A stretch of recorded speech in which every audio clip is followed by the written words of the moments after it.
Good morning! Sa ating lahat, tayo pong lahat ay tumayo. Sa umagang ito, alam ko, kaya kayo naririto ay dahil sa biyaya ng Panginoon. At dahil sa biyaya ng Panginoon, tayo po ay magpupuri sa ating Panginoon. At bilang paninimula, tayo po ay manalangin. Lord, sa umagang ito, nawa po, malugod kayo sa aming pananambahan. At maging kami, Lord, ay maraming matutunan sa umagang ito, O God. Nawa po, Lord, ang pananambahang ito ay mapalapit kami sa inyo, Lord. Ma-inspire po kami, Lord.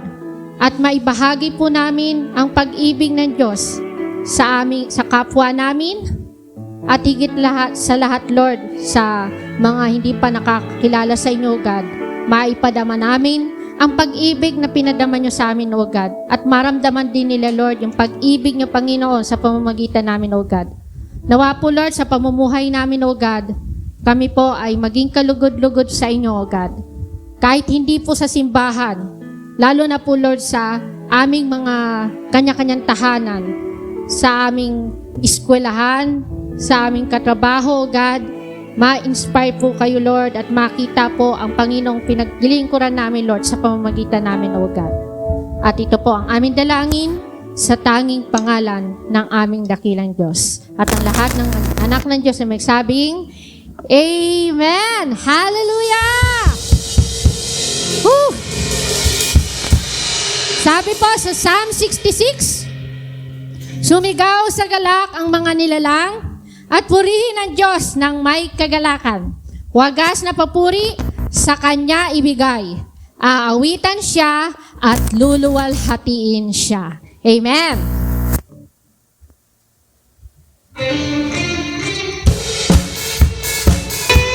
Sa biyaya ng ating Panginoon Diyos, kaya po tayo nabubuhay.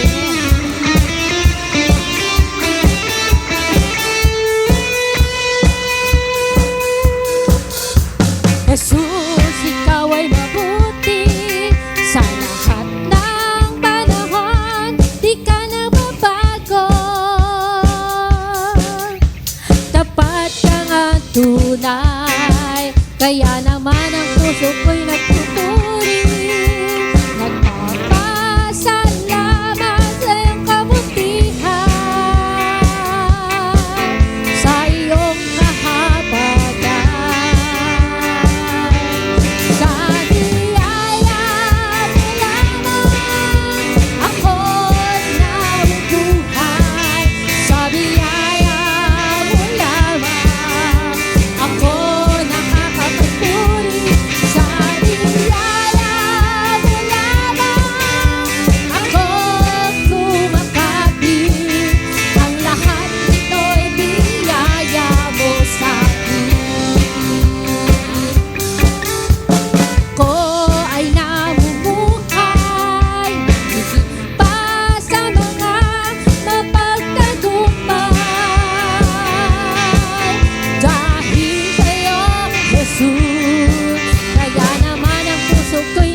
Ako'y magsasaya sa piling mo.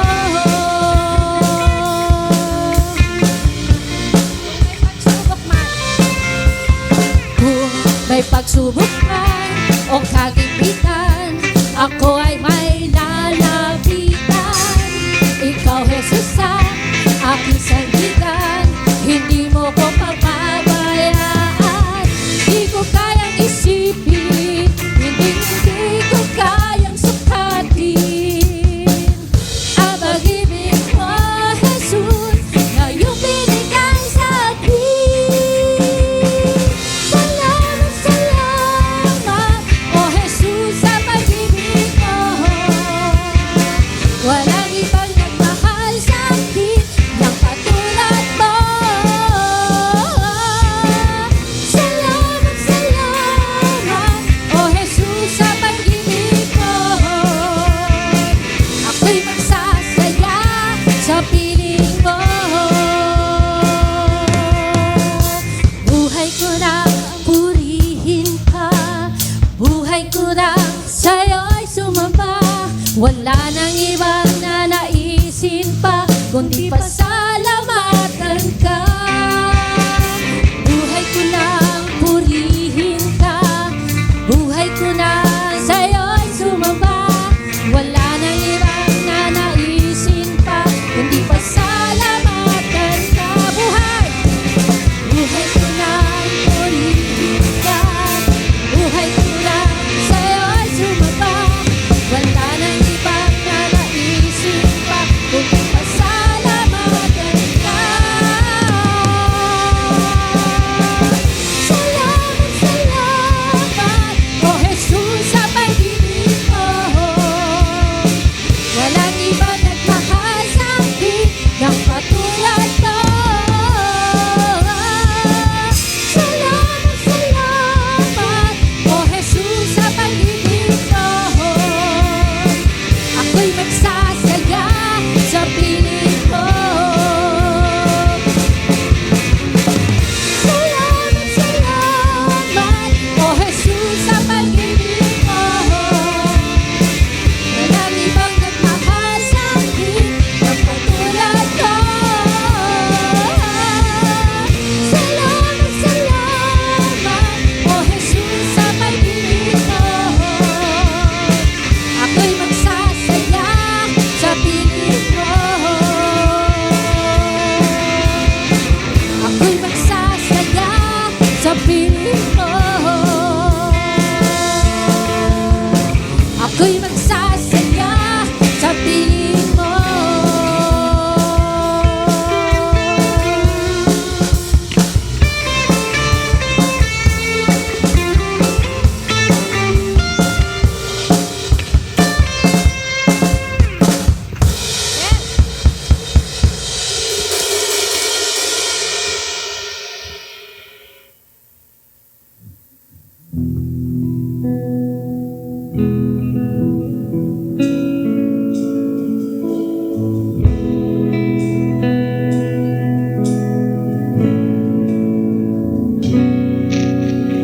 Jesus, ikaw ang nagbigay ng buhay at pag-ibig sa akin. Mula ngayon at kailanman, pupurihin, sasambahin kita. Wala na iba sa puso ko at isipan, kundi ikaw lamang, Jesus, ang kailangan.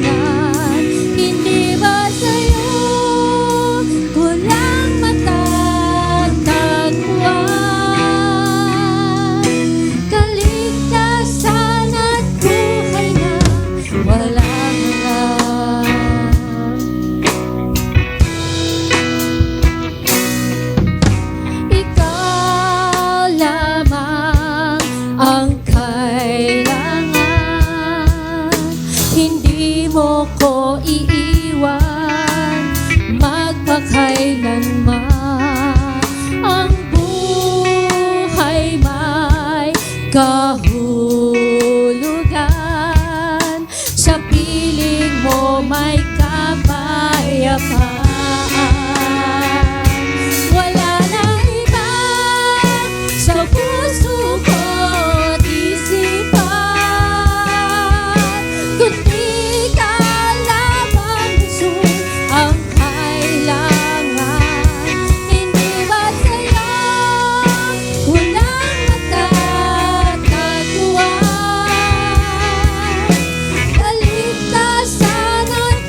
Nasaan pa? Ikaw lamang.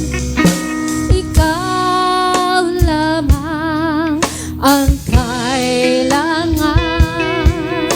Hindi mo ko iiwan magpakailanman. Ang buhay may kahulugan. Sa piling mo may kapayapaan. Wala na iba sa puso ko at isipan, kundi ikaw lamang, Jesus, ang kailangan. Hindi ba sa'yo kulang matatagpuan? Kaligtasan ang buhay na walang hanggan. Wala na iba sa puso ko at isipan, kundi ikaw lamang, Jesus, ang kailangan. Hindi ba sa'yo kulang matatagpuan? Kaligtasan at buhay na walang hanggan. Kaligtasan at buhay na walang hanggan. Kaligtasan at buhay na walang hanggan.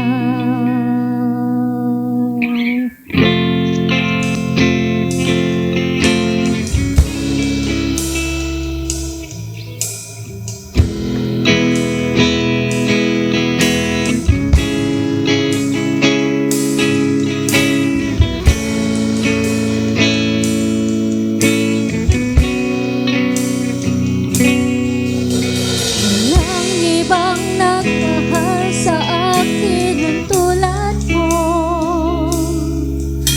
Pag-ibig mo'y wagas at di nagbabago. Pinatunayan mo ito sa krus ng Kalbaryo. Kaligtasan sa'yo ay natamo. Dahil sa'yo tanging pagmamahal,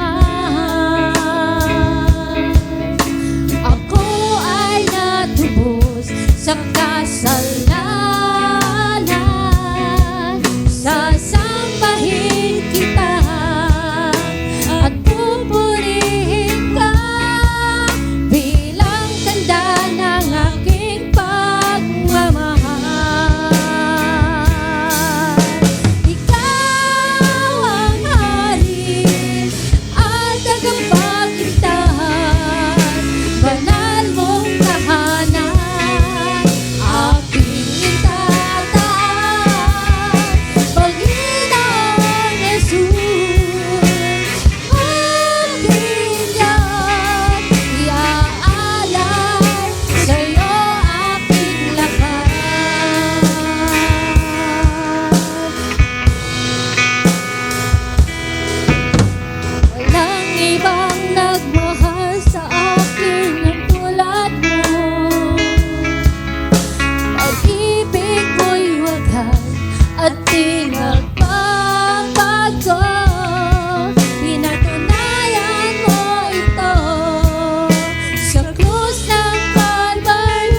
papurihin at sasambahin, Panginoon. Tanging kayo lamang, Panginoon.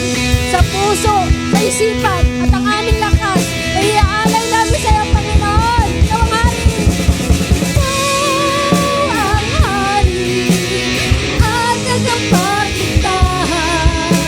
Banal mong pangalan, aking itataas. Panginoong Jesus, aking God, iaalay sa iyo aking lakas. Ikaw ang hari, ikaw ang Panginoon. Ikaw ang hari at tagapagligtas. Banal mong pangalan, aking itataas. Panginoong Jesus, aking God, iaalay sa iyo aking lakas. Minsan pa, ikaw ang hari at tagapagligtas. Banal mong pangalan, aking itataas. Panginoong Jesus, aking Diyos, iaalay sa iyo aking lakas. Iaalay sa iyo aking lakas. Iaalay sa iyo aking lakas. Panginoon, anuman po ang aming gagawin, saan man kami, Lord, mapunta, nawa po, Lord, makita ang Diyos na aming pinupupurihan at sinasamba sa pamamagitan ng aming pamumuhay, sa pamamagitan ng aming salita, sa aming kilos, at kung paano po namin pakitunguhan ang aming kapwa. At nawa po, Lord, malugod kayo sa aming pag-aawitan, O God, sa tanging pangalan ng aming Panginoong Yesus. At ang lahat ng tao ay masabing, Amen. Hallelujah. Para po sa ating scripture reading, inanyayahan ko po ang lahat na tumayo para sa paggalang sa salita ng Diyos. Kung may mga Biblia po kayo, pakibukas po sa 2 Corinthians chapter 6 verse 2. 2 Corinthians chapter 6 verse 2. Sapagkat sinasabi niya, sa kaukulang panahon ay pinakinggan kita. Sa araw ng pagliligtas, sinaklolohan kita. Tignan ninyo, ngayon na ang panahong nararapat. Ngayon na ang araw ng pagliligtas. Maaari na po tayong umupo. Good morning, everyone. Nanibago siguro yung iba kasi nag-adjust tayo ng oras, no? Kasi maraming nalilate kaya inagahan natin. Dati nung doon sa unang trabaho ko, lagi akong late pumapasok, no? Minsan di sinasadya, pero madalas sinasadya, no? Kaya siguro nung napansin na nung boss ko, isang araw kinausap ako. Sabi niya, napapansin ko lagi kang late ah. Ganito gawin natin ha. Diba 8 to 5 pasok mo? Gawin natin alas 7. So simula nun, di na ako na late. Okay, so this morning, kagaya po ng sinabi ko last time, ang ating pong tema sa buwang ito ay may kinalaman po sa pag-harvest. Ito po ay pinamagatang Harvesting Souls, Reaching the Lost. Ito po yung tema natin for the month of May. No? At sa buong buwan po ng May, at siguro lalagpas pa tayo kasi itong series na ginawa ko ay 6 na kabanata. So, 6 na ano po itong aabangan natin. No? Doon po sa unang linggo, ngayong unang linggo, ang ating pong pag-uusapan ay pinamagatang the urgency of the harvest. No? The urgency or the immediacy of the harvest. No? Sa susunod na linggo naman, we'll be talking about the heart of the lost. And then on the third Sunday, the power of a personal testimony. Then in week 4, we'll be talking about strategies for effective evangelism. And then, overcoming obstacles. And then lastly, sa pang-anim na linggo, we'll be talking about celebrating the harvest. So yun po yung ating mga aabangan sa buong buwan ng May at tatawid pa tayo ng June. So yan po yung ating mga tema. So ngayon po ay ating pag-aaralan yung sa week 1 po, the urgency of the harvest.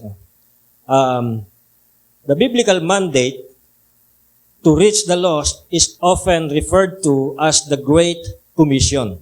In Matthew 28:19 to 20, sabi doon, o yung biblical mandate to reach the lost ay ito po yung nire-refer as the Great Commission in Matthew 28:19 to 20. At doon po, si Jesus, binibigyan po niya ng instruction yung kanyang mga disciples to go and make disciples of all nations, baptizing them in the name of the Father, Son, and Holy Spirit, and teaching them to obey everything He commanded.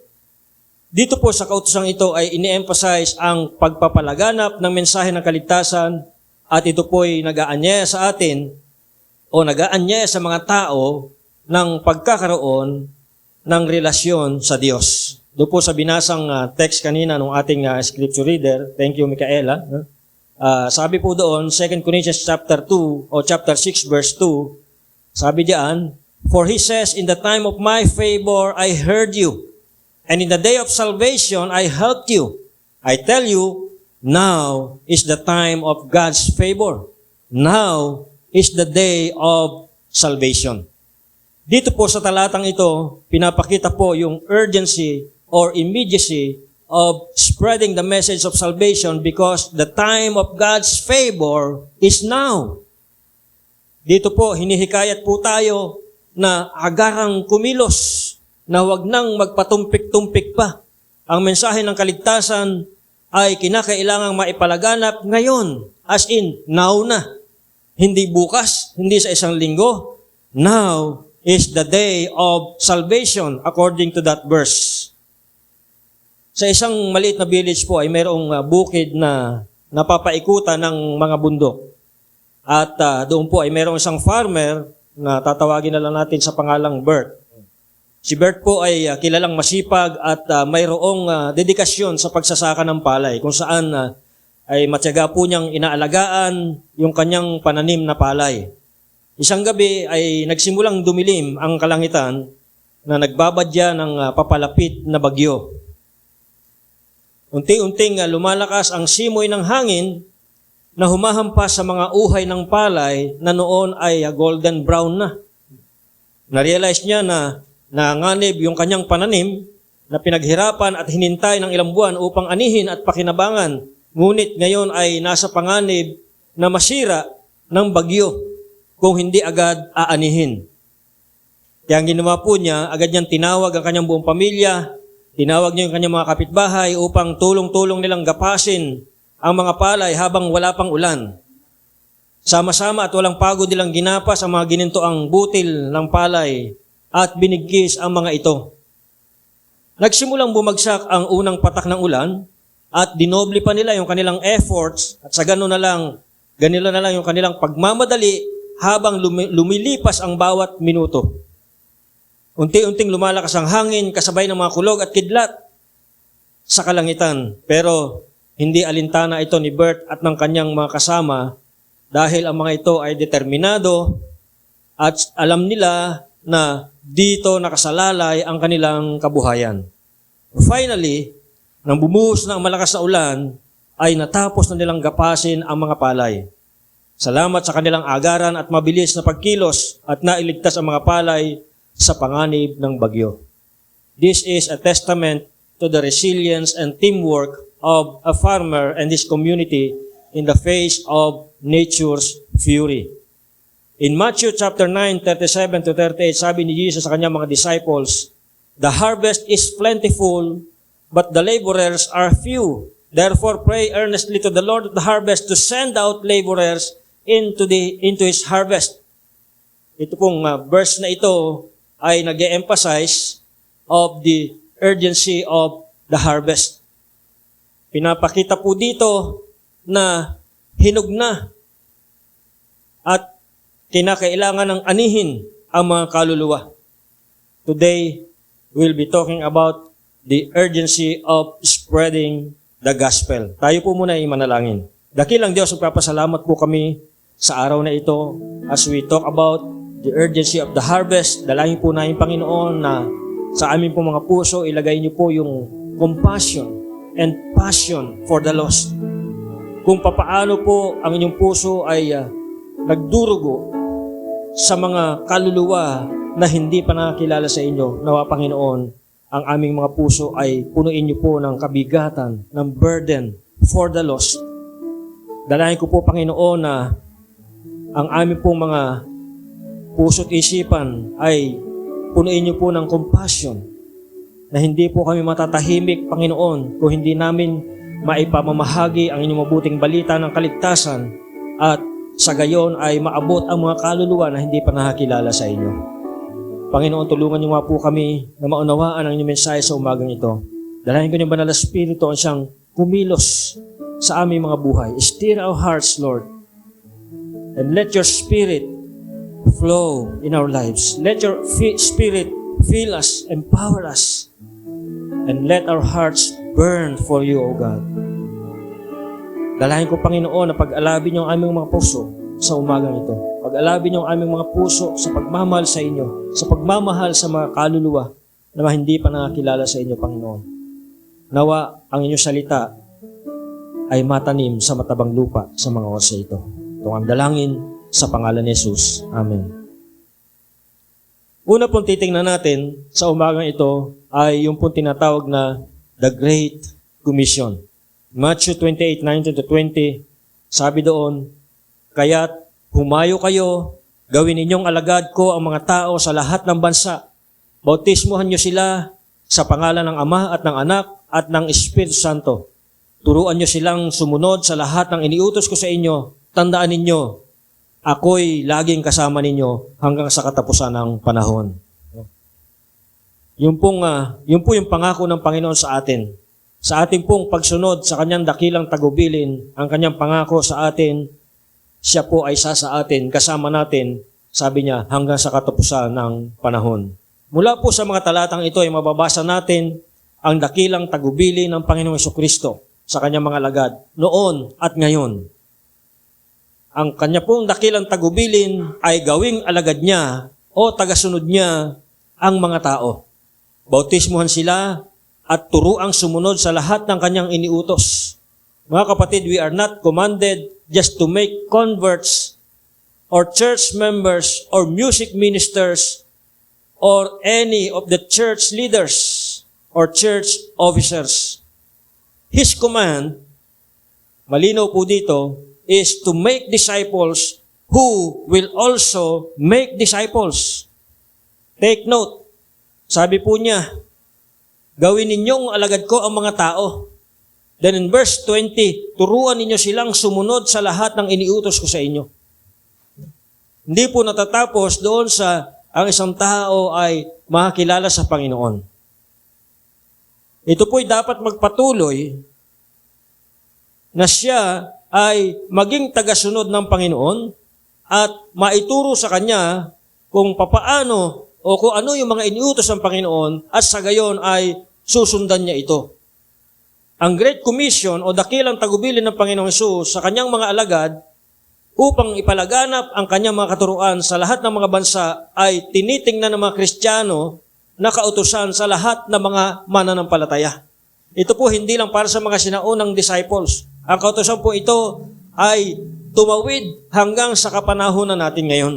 Mula po noong unang panahon, sa panahon ng mga disciples, ito po ay tumawid sa kapanahunan natin at ito po ang kautusan na ito ay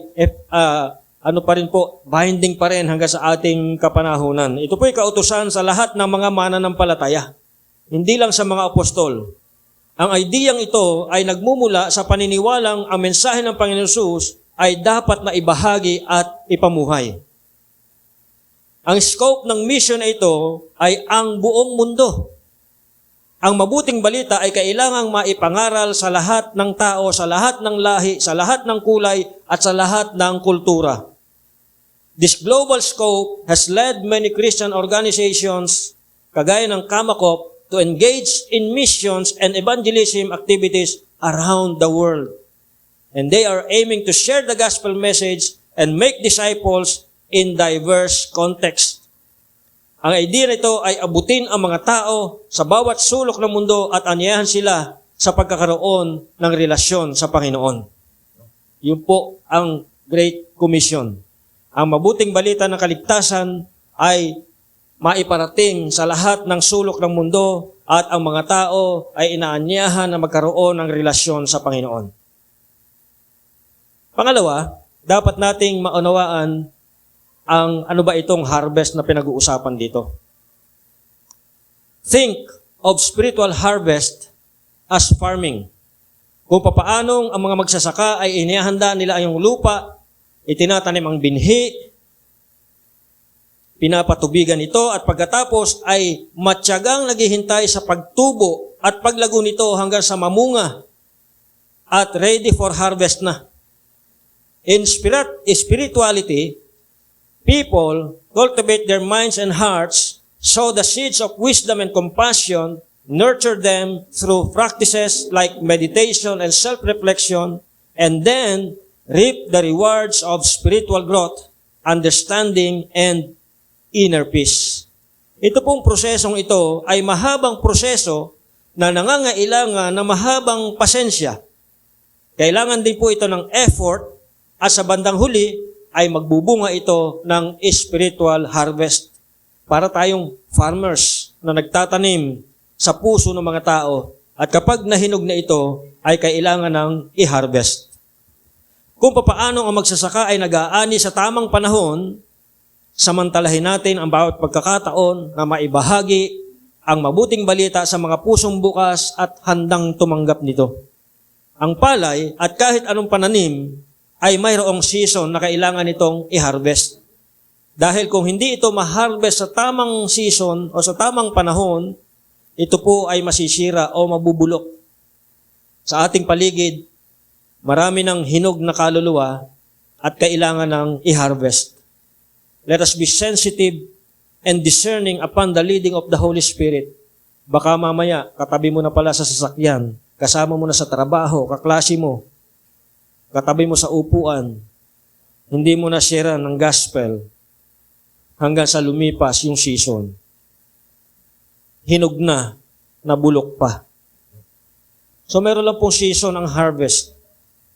So dapat masabayan po natin yung season of harvest. Dahil kung hindi po natin ito masasabayan, kung hindi po natin ito agad aanihin, ito po ay masisira lamang, mabubulok lang.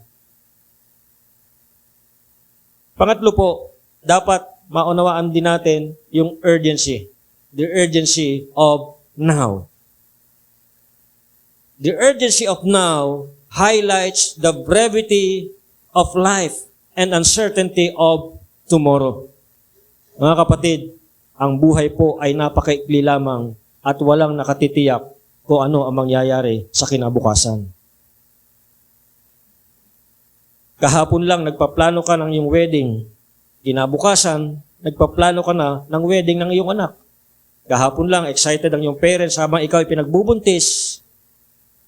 Bukas, ang iyong mga kaanak at kaibigan ay nagduluksa sa iyong pagkamatay. Yesterday, the world did not know that you would ever exist. Tomorrow, the world will forget that you ever existed. Again, mga kapatid, ang buhay ay maikli lamang at ang kinabukasan ay walang katiyakan. Kaya nga sabi ni James sa James chapter 4, verse 13 to 16, "Now listen, you who say, today or tomorrow we will go to this or that city, spend a year there, carry on business, and make money. Why? You do not even know what will happen tomorrow? What is your life? You are a mist that appears for a little while and then vanishes. Instead, you ought to say, if it is the Lord's will, we will live and do this or that. As it is, you boast in your arrogant schemes." Kaya nga, habang may pagkakataon, mga kapatid, habang may time pa tayo, let us have a sense of urgency. Yung mga tao na kasalamuha mo ngayon, hindi yan habang panahon kasama mo. Hindi yan habang panahon andyan. Kaya habang may pagkakataon, habang andyan pa sila, sharean mo na siya ng gospel. Paano kung paghiwalay ninyo, nasagasaan, o inatake sa puso, di na nagising? Let us always consider the urgency of now.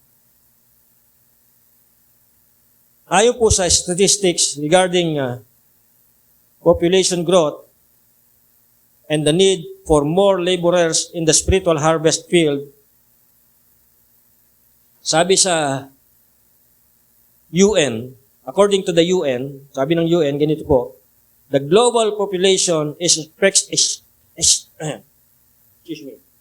expected, pipilipit yung, the global population is expected to reach nearly 10 billion in 2050. So ngayon, nasa 2024 tayo, so another 26 years, ang population daw po ay abot ng humigit kumulang 10 billion. With much of this growth occurring in regions where there is already a significant need for spiritual guidance and support. Mga kapatid, ito po yung tingnan natin. Sa bawat 1,000 populasyon, merong 18.9. 8.9 pa. O gawin na lang nating 19. 19, 19 na sanggol ang pinapanganak. At sa bawat 1,000 populasyon ay mayroong 7.5. Pito't kalahati. May kalahati pa. Gawin na lang nating 8. Merong 8 taong namamatay. Ayon po ito sa statistics noong 2019. 2019 pa ito, ay 2024 na ngayon. So mas baka nadagdagan pa ito. Siguradong nadagdagan pa ito. So noong pong 2019, ang population ay nasa 7.7 billion. Imagine, araw-araw, merong 7 taong namamatay. At alam naman natin, na kung isang tao ay mamamatay na walang Kristo, ay tiyak sa impyerno ang punta. Mga kapatid, let us always remember that every moment wasted is a missed opportunity to impact someone's eternity. Bawat segundo, bawat sandali na sinasayang natin, ito po ay isang missed opportunity para tayo maka-impluwensya ng isang tao para sa gayon siya po ay magkaroon ng buhay na walang hanggan sa piling ng Panginoon sa pagdating ng oras.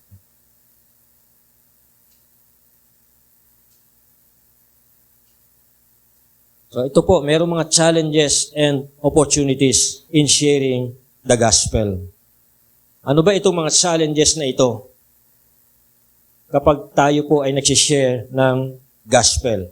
May mga barriers, may mga challenges sa pagsishare ng gospel. Una po, yung tinatawag na cultural barriers. Ito po yung cultural barriers, ito po yung mga obstacles or mga challenges that arise from differences. Ano po ba yung mga differences na tinutukoy dito? Differences in beliefs, mga magkakaibang paniniwala, pananalig, magkakaibang values, magkakaibang kaugalian, magkakaibang language o pananalita, magkakaibang norms between people from different cultures.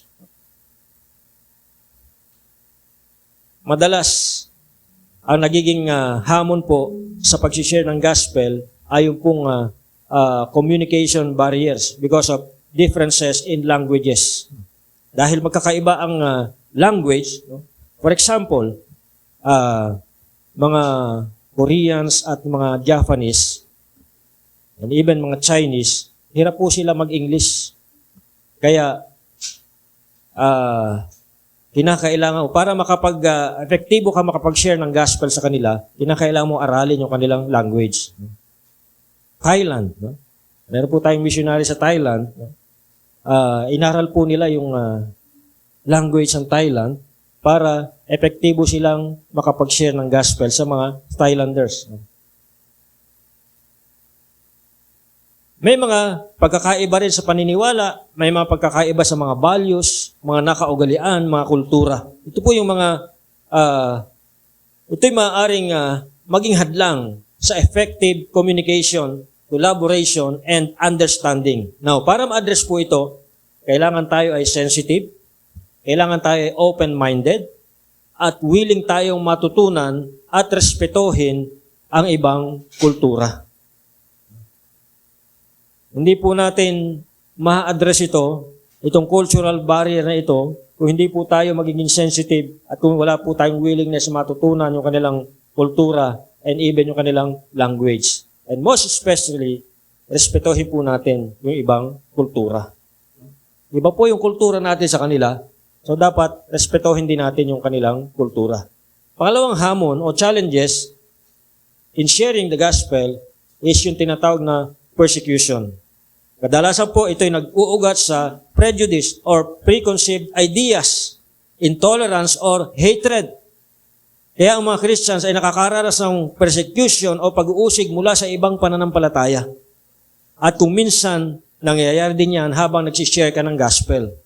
Makakatagpo ka kung minsan ng mga pilosopo na kung ano-ano ang sinasabing masasakit na salita kung minsan habang sinisharean mo ng gospel. Yan po ang isang uri ng persecution. Ito yung mapanganib. Yung tinatawag na apathy or lack of interest, lack of enthusiasm and concern. Na para bang ito yung danger na lalong-lalo na kung matagal na tayong Christian, na para bang wala ka nang pakialam sa iba. Bahala ka na dyan, mapa-impyerno ka, basta ako, langit na. Wala na tayong pakialam. Para bang okay na tayo lang ang maligtas. Bahala na sila riyan, maimpyerno sila. Basta ako, langit na. Yan po yung tinatawag na apathy. Huwag po nating tingnan in a negative way ang mga challenges na yan. Noong pong time na dumaranas ako ng persecution, kung tumigil ako, wala ako dito ngayon. Nung dumalaw ako sa pamangkin ko, na pagkwentuhan po namin kung paano ako pagalitan ng tatay niya. Noong bagong Christian ako, kasi doon ako nakatira sa kanila, nung college ako. Ano na yun itong pamangkin ko, siguro mga parang elementary na, mga grade 2 na yata siya noon, yung time na yun. Kaya natatandaan na niya, naiintindihan na niya. So, during that time, bagong Christian ako, every time na uuwi ako galing sa church, aabutan yung kapatid ko, medyo nakatagay na, at sisimulan na akong pagalitan. So, gano'n na lang yung matitinding mga lumalabas na pananalita sa kanya. At tuwing uuwi ako ng linggo galing sa church, aabutan ko na yung lasing siya at kung ano masasakit na salita yung narinig ko sa kanya. Nung una, sumasama yung loob ko, umiiyak ako. Pero later on, na-realize ko na kaya siya nagagalit. Akala niya, napapariwara ako. Nung bandang huli, nagsawa na rin siya siguro kakagalit. Yung mother ko noon, nung nabalita ang na born again ako, pag uwi ko sa probinsya, mahabang diskusyon. Bandang huli, natanggap na din niya. At na-invite ko pa nga siya rito noon. Nung hindi pa ito, kahoy pa itong church natin noon, na-invite noon. Dito pa kami nakatira noon. One time, isama ko siya dito.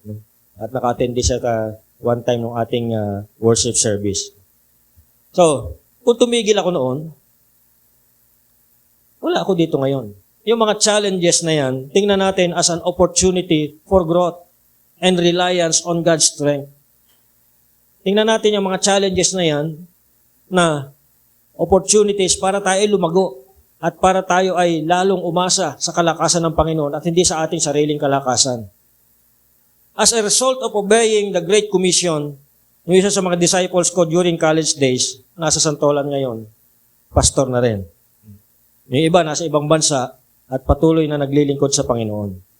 Meron ko na siran at dinisciple nung college days ko, member ng fraternity.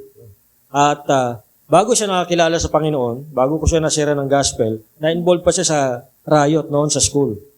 Nagpasok siya ng baril sa school. Iniipit niya doon sa libro, kinat out niya yung libro, hinulma yung baril doon, at nakalusot sa gwardiya, naipasok niya yung baril sa loob ng school.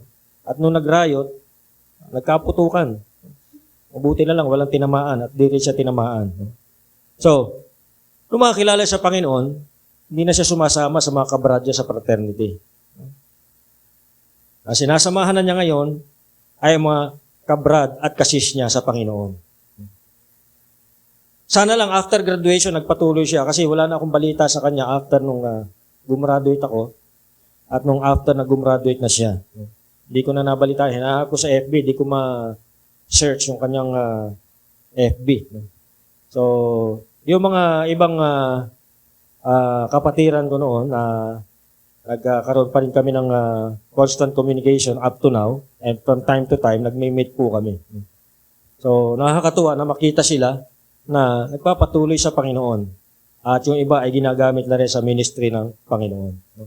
So, meron po tayong role sa pag-harvest. Hindi lang po tayo manunood. Lahat po tayo ay mayroong role sa harvest na ito ng kaluluwa. Ano po ba yung mga role natin into this harvest? Una po, na role natin is yung tinatawag na prayer. Prayer has power. May kapangyarihan po ang panalangin. Ito pong panalangin ay tumutulong para ihanda at i-guide yung mga workers sa harvest field ng Panginoon. Sa pamagitan po ng prayer, hinahanda ng Panginoon ang puso ng mga tao na i-harvest, ng mga kaluluwa na i-harvest. Sa pamagitan po ng prayer, yung mga matitigas na puso, pinapalambot ng Panginoon. Sa pamagitan po ng prayer, bumubukas ang mga puso sa salita ng Diyos. Upang sa gayon, kapag sinyeran mo sila ng gospel, ready na sila. And they are ripe for harvest. Pangalawa po, is yung tinatawag na outreach. Outreach, active evangelism, and mission work, both locally and globally. Maaari po tayo maging part nito locally and globally. Kung hindi tayo makapunta sa ibang bansa, we can be there through prayer. We can be involved in reaching the world, in spreading the gospel globally sa pamagitan po ng prayer. In local, maaari po tayong gamitin ng Panginoon sa mga katrabaho natin, sa mga kaklase natin, sa mga kapitbahay natin in sharing the gospel. So let us grab every opportunity to be used by God sa pamagitan po ng outreach. And then, yung discipleship. Again, ang mandate po ng Panginoon, ang mandato sa atin ng Panginoon is to make disciples. To disciple new believers. And later on, these disciples will also make disciples.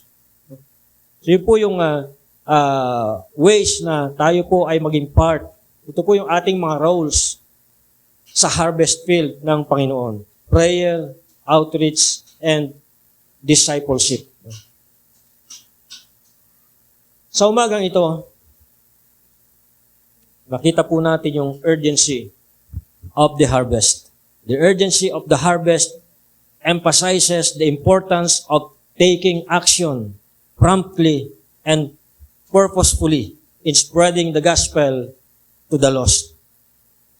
Ito po ay hina-highlight dito yung need for diligence, dedication, and the sense of urgency in fulfilling the Great Commission. So mga kapatid, kagaya po sinasabi ko kanina, let us seize every opportunities. Sunggapan po natin lahat ng pagkakataon to make meaningful impact and do not delay in carrying out our mission to the community. barangay ngayon, bukas, bayan. Kung hindi ikaw ang kikilos, sino kaya? Kung hindi ngayon, kailan? Sana huwag mahuli ang lahat.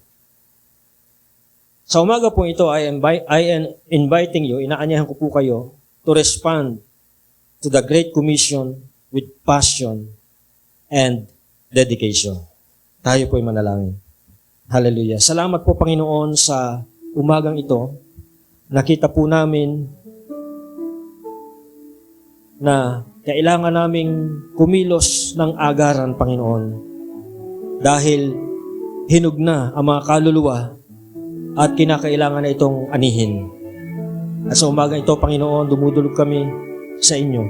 As the Lord of the harvest, we pray to send more laborers in your harvest field. Panginoon, narito po kami sa inyong presensya. Ihanda niyo po ang aming puso. Ihanda niyo po ang aming mga isipan sa pagtugon, sa pagsunod sa inyo, Panginoon, sa inyong dakilang tagubilin ng lahat ng bansa, lahat ng mga tao ay gawing mga alagad ninyo. Dalayan ko po, Panginoon, na habang kami po nasa inyong presensya, kumilos na po sa aming mga puso. Buksan niyo po ang aming mga mata, Panginoon. Buksan niyo po yung aming spiritual na mata upang makita namin yung mga kaluluwa na dapat nang i-harvest. Dahil kung hindi po ito ma-harvest ngayon, Panginoon, lalagpas na po yung season at ito po ay mabubulok na. Nawa, Panginoon, i-grab namin yung bawat pagkakataon. Gawin niyo po kami sensitive sa leading ng Banal na Espiritu upang sa gayon, ang bawat pagkakataon ay makita namin at ito po'y sunggaban namin upang ang iyong mabuting balita ay maibahagi sa mga hindi pa nakakarinig nito. I pray for your guidance, empowerment in fulfilling this mandate, Panginoon, the Great Commission. Dalayan ko po, Panginoon, through your Holy Spirit, bigyan niyo po kami ng boldness, courage to share your word, to share the gospel, and to reach this community for you. Salamat po, Panginoon. Ang dalangin sa pangalan ni Jesus. Amen. Magandang umaga po. Dadako na po tayo sa tithes and offering. Kinakabahan po. First time po. First time. So, may tanong lang po ako. Have you been rewarded po ba? Sa madaling salita, blessed ba tayo ni Lord? Amen. Di ba, ilang beses na tayong binigyan ng reward ni Lord. Lalo-lalo na sa mga youth, sa mga estudyante, binigyan tayo ng knowledge. Malaki yung, mataas yung grade natin. So ni-reward ka ni Lord. Lalo na pag magkaroon tayo ng sakit, pinagaling ka ni Lord. So, blessed tayo ni Lord, di ba? So, gusto ko lang i-share na last time nagpa-medical ako. So, thank God kasi fit to work kagad, wala naman nakita. So, salamat talaga kay God na wala naman nakita doon sa medical ko. Although doon sa ngipin lang, meron lang pinapastahan dalawa. So, thank you. Meron lang babasahin sa verse sa Malakay 3:10 hanggang 12. So, dun sa Malakay 3:10 hanggang 12, merong doon, promise si Lord, 7 yon. So, sabi dito, bring the whole tithe in the storehouse, that there may be food in my house. Taste me in this, see the Lord Almighty. Number 1, yung promise ni Lord ay, See if you will not throw open the floodgates of the heaven. Number 2, pour out so much blessing that you will not have room enough for it. Number 3, yung promise ni Lord, will prevent pests from devouring your crops. Number 5, the vines in your field will not cast their fruit. See the Lord Almighty. Number 6, promise ni Lord, you will all nation will come you blessed. Number 7, for your will be the delightful land. Amen. Maaari na po tayo magbigay.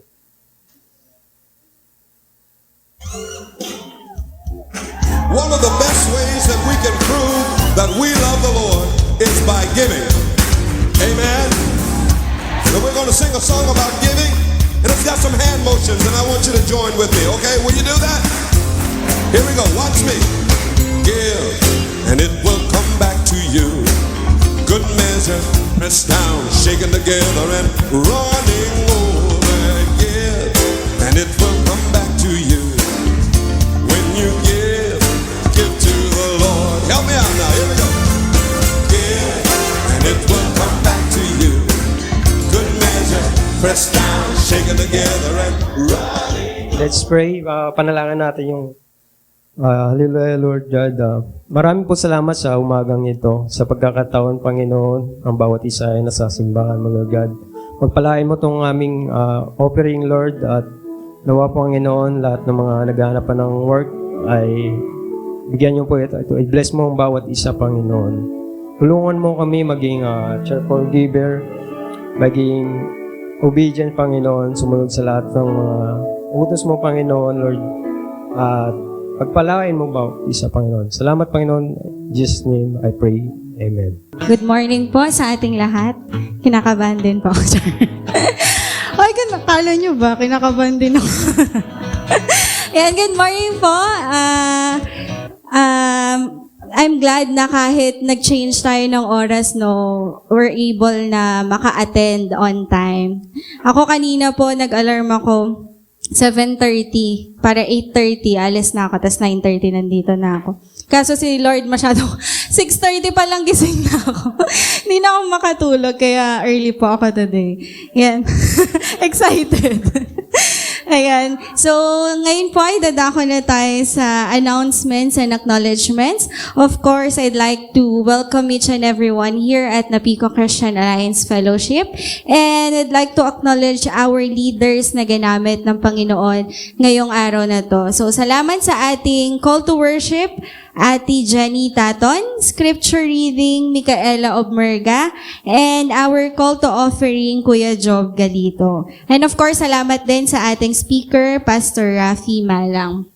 For our praise and worship, salamat din po sa ating nag-lead, Ate Jenny Taton, at ang kanyang backup, Ate Lay Galito and Micaela Eviota. Salamat sa ating mga musicians, for our guitarist, Joseph Taton, bassist, Jermaine Taton, and our drummer, Jasper Taton. Ayan. Salamat din pala sa ating devotion leader kanina before we start our service, si Jenny Rose Vasquez. Yan. So for our next Sunday leaders, papangunahan po tayo ng women's since we will be celebrating Mother's Day next Sunday. So sila yung patayuin natin dito sa harap. Sa ating scripture reading, si Sister Rose Asas, and call to offering, Ate Mercy Lozada. Yan. Speaker po, Ate Jenny Tato. Joke. Puro women's. Pwede kaya yun? Go, Ate Jen. Ayan na, ina-announce ka na yan. Praise and worship po, our worship leader, Vanessa Asas. Back up, same pa rin po. And our musicians, Taton Brothers. Other announcements po, our church activities, prayer meeting every Wednesday at 8 p.m. and our young teen small group every Saturday at 5 p.m. both for girls and young teens boys. Next, for Alliance Women's Philippines naman po, sa mga kababaihan natin, will be having fellowship, Zone 2 fellowship on May 18 at 9 a.m. ano po yun, Sunday? Saturday. So sa lahat ng kababaihan po, May 18 at 9 a.m. Venue is at Agape Christian Alliance Church. And ang kanilang tema ay... Meron ba? Yun. Few Good Women. Yan. So, meron po itong registration fee of 50 pesos. And ang kanilang speaker ay si Reverend Rodney Cabrido.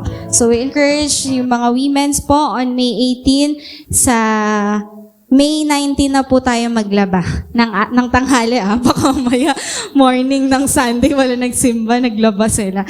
Ayan. Next po is for our youth and young pro. We'll be having our Youth and Young Pro summer outing on May 31, Friday po. So, finors ko po na mag-leave yung mga Young Pro at pina-absent ko po yung mga students para makasama sa ating summer outing. So, mayroon po itong a contribution of 800 pesos para sa mga adults and for young teens, 200 pesos. So, included na po yung food doon. So, ang venue po natin ay sa Liria 1 at Vista Verde, Cainta. So, yung, I think meron pa tayong available slots na parang 5. So, check ko later. Yung iba po, pwede po tayo mag-join kasi in-invite din natin yung mga ate and kuya natin na to join us sa ating outing. So, if free po kayo, pwede po kayo mag-join. Check ko lang kasi parang up to 30 packs lang yung pwede dun sa swimming. So, pwede po tayo mag-join if available tayo. Again, May 31, 800 for adults and 200 pesos for young teens. Next po, our birthday celebrants for this month of May. Bilas, no? Parang last year, Christmas ngayon, May na. So, yesterday, nag-celebrate si Ate Dang ng kanyang 18th birthday. Happy birthday, Ate Dang. So, May 4, Eliza Malang. Next, today, tama ba? Today, parang 12 yan. Sino to? So, sa July po, advance, magsa-celebrate Sister Rose na kanyang mali yung dami account pala sa Facebook yun. Next, meron pa ba tayo? Si Janelle Aklan on May 6. Tomorrow. Kaya wala sila nila Monica. Nag-celebrate na sila. Next, bilis pa. Sino una? Next, on May 9, si Sofia Domdom. Dami pala. On May 10, si Hannah Losada. Yes. Next, on May 28, dalawa kasi sila. Si Mama Rowena Amador and si Jenny Rose Vasquez. Yan. Doon na namin isa-celebrate sa youth outing, kaya talaga May 31 yung namin dahil birthday ni Jen. Meron pa ba? So wala na. So for our celebrants, advance happy birthday po sa ating lahat. So I think that's all for our announcements and acknowledgements. Muli, magandang umaga po sa ating lahat. Good morning po uli. Ninenervous din ako, nagaya ako. Lakas makahawa ni Job.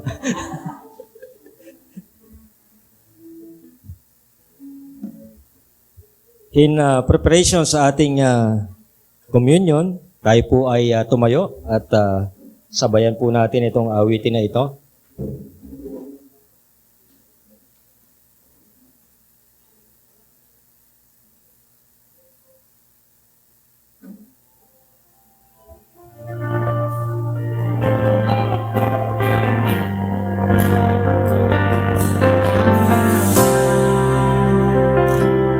Above all powers, above all kings, above all nature and all created things, above all wisdom and all the ways of man.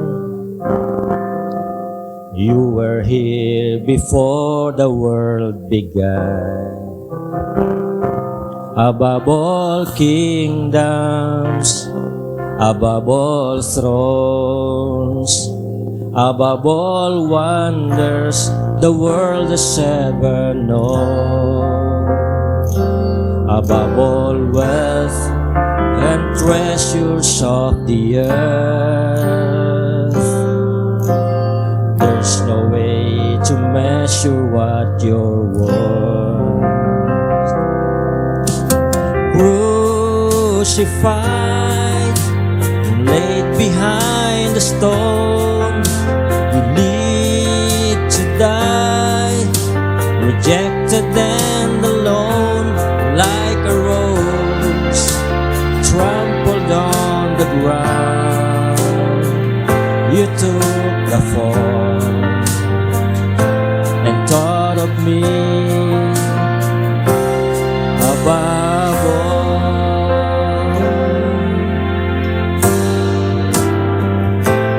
above all powers, above all kings, above all nature and all created things, above all wisdom and all the ways of man. You were here before the world began, above all kingdoms, above all thrones, above all wonders the world has ever known, above all wealth and treasures of the earth. There's no way to measure what you're worth. And crucified, laid behind the stone, you need to die, rejected and alone, like a rose trampled on the ground. You took the fall and thought of me above all. Crucified and laid behind the stone, you need to die, rejected and alone, like a rose trampled on the ground. You took the fall and thought of me above all, like a rose trampled on the ground. You took the fall and thought of me above all.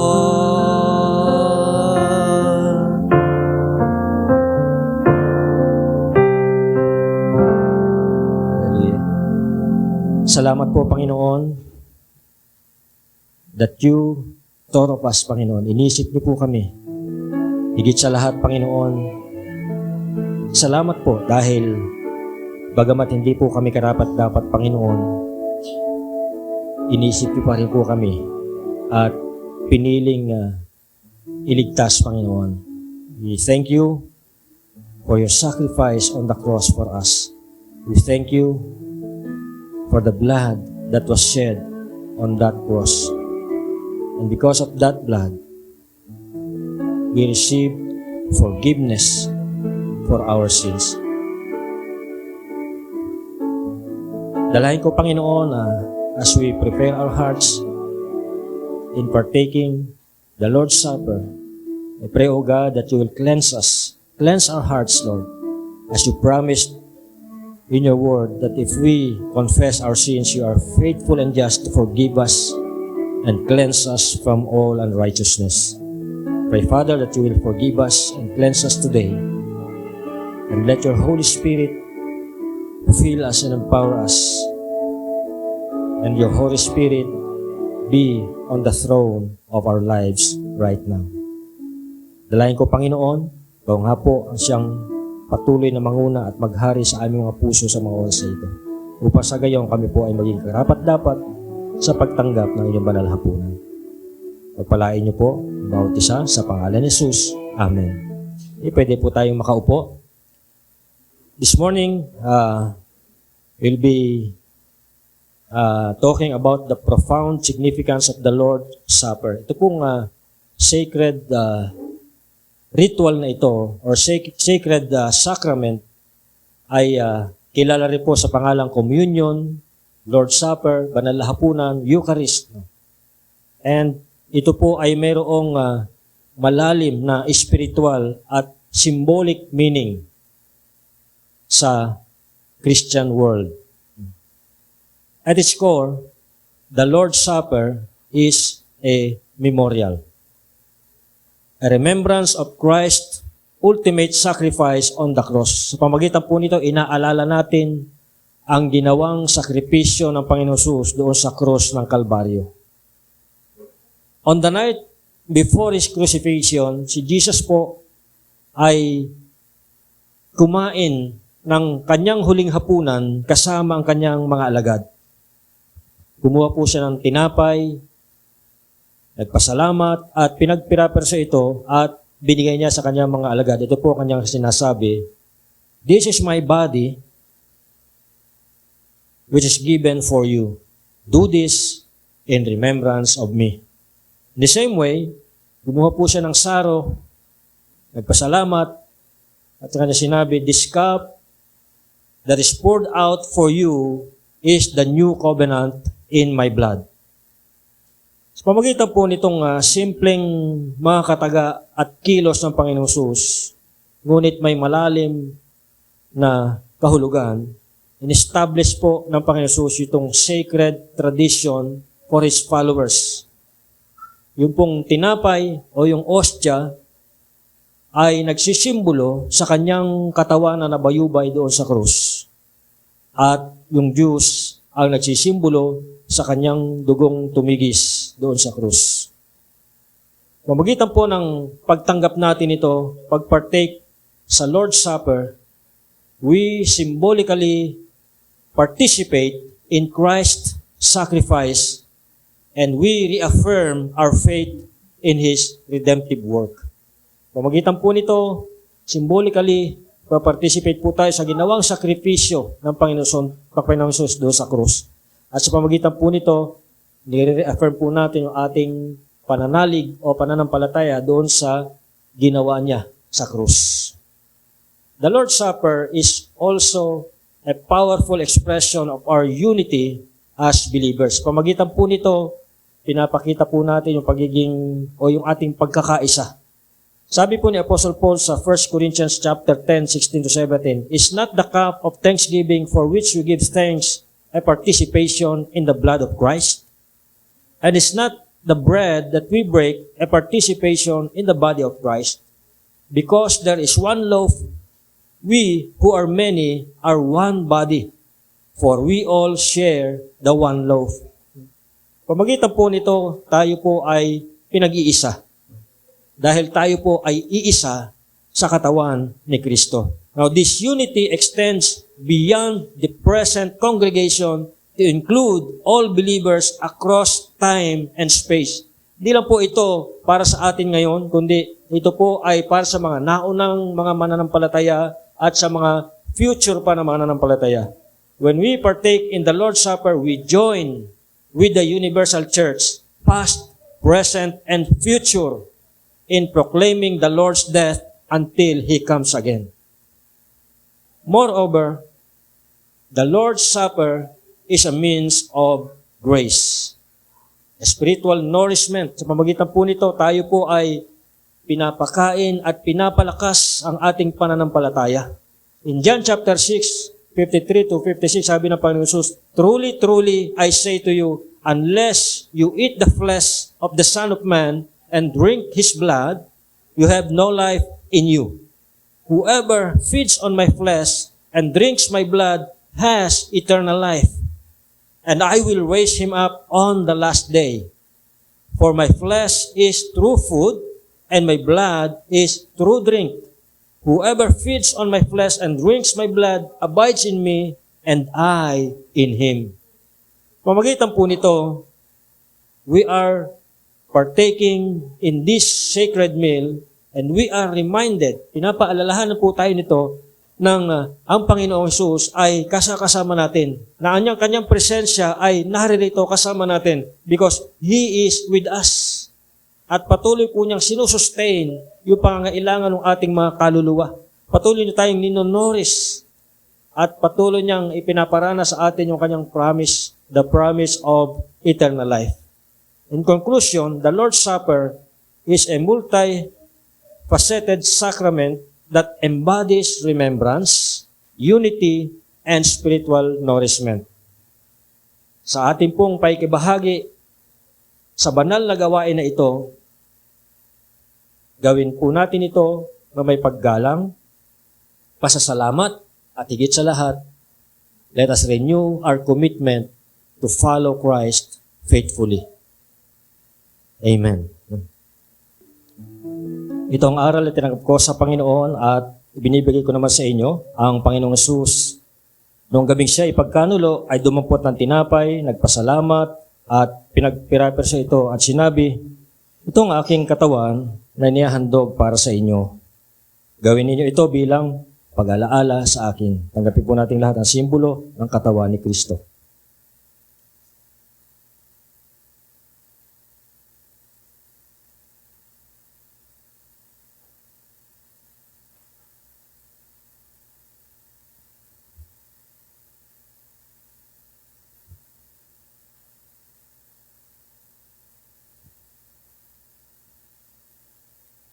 Gayon din naman matapos maghapunan ay hinawakan niyang saro at sinabi, ang sarong ito ang bagong tipan na pinagtitibay ng aking dugo. Tuwing iinumin ninyo ito, gawin ninyo bilang pag-alaala sa akin, sapagkat tuwing kakain kayo ng tinapay na ito at iinom sa sarong ito, ay ipinapahayag ninyo ang kamatayan ng Panginoon hanggang sa muling pagparito niya. Tanggapin po natin lahat ang simbolo ng dugo ni Kristo.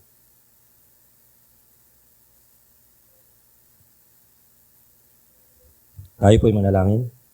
Dakilang Diyos, at papasalamat po kami sa inyong kaloob na buhay sa bawat isa sa amin. Papasalamat po kami na sa oras na ito ay nakasalo ka namin sa pamagitan po ng banal na hapunan na ito, Panginoon. Salamat po sa kalakasang espiritual na pinagkakaloob niyo sa bawat isa. Salamat po na sa pamagitan po nito kami po ay ninonourish niyo po ang aming mga kaluluwa. And we pray, O God, na as we continue sa aming pong buhay, patuloy niyo po kaming palakasin, papagtagumpayin, Panginoon, sa lahat po ng aming may encounter ng mga pagsubok, mga tukso, at mga hamon sa buhay, Panginoon. Sa pagharpo namin sa bagong umaga, Panginoon, dali namin ang kalakasan nagmumula sa inyo, Panginoon. At sa pag-alis po namin di sa lugar na ito, Panginoon, dadalhin namin ang pagpapalang buhat sa iyo. At ang pagpapalang ito ay may extend sa aming mga pamilya, sa aming mga kapitbahay, mga katrabaho at kamag-aral, Panginoon. Dalahin ko po, Panginoon, sa pamagitan po namin, i-extend niyo po yung inyong blessings sa komunidad na ito, Panginoon. And we even pray na patuloy po kaming gagamitin upang maging liwanag, maging asin sa sanlibutan ito, Panginoon. At nawa sa pamagitan po namin ay makarinig nga po ng inyong mabuting balita, ang mabuting balita ng kaligtasan, ang mga tao sa lugar, sa bawat lugar na pinupuntahan namin, Panginoon. Sa inyo po rin namin pinagkakatiwala ang lahat ng pangangailangan ng bawat isa. At nawa nga po ay patuloy po ninyong padaluyin ang inyong masaganang pagpapala sa bawat pamilya, sa bawat individual. At ang inyong kagalingan ay dumaloy sa bawat anak po ninyo na mayroong karamdaman sa mga oras ito. Pagpalain niyo po ang bawat isa at nawa nga po ang inyong masaganang pagpapala at pag-iingat ang siyang sumaamin sa buong sanglibutan ito. Naway lubusan kayong pabanalin ng Diyos na siyang nagbibigay ng kapayapaan at naway panatilihin niyang walang kapintasan ang buo ninyong katauhan, ang Espiritu, kaluluwa at katawan hanggang sa pagparito ng ating Panginoong Hesukristo. Tapat ang tumawag sa inyo at gagawin niya ang mga bagay na ito. Sumainyo nawa ang pagpapala ng ating Panginoong Hesukristo. Amen. Amen. Amen. Amen.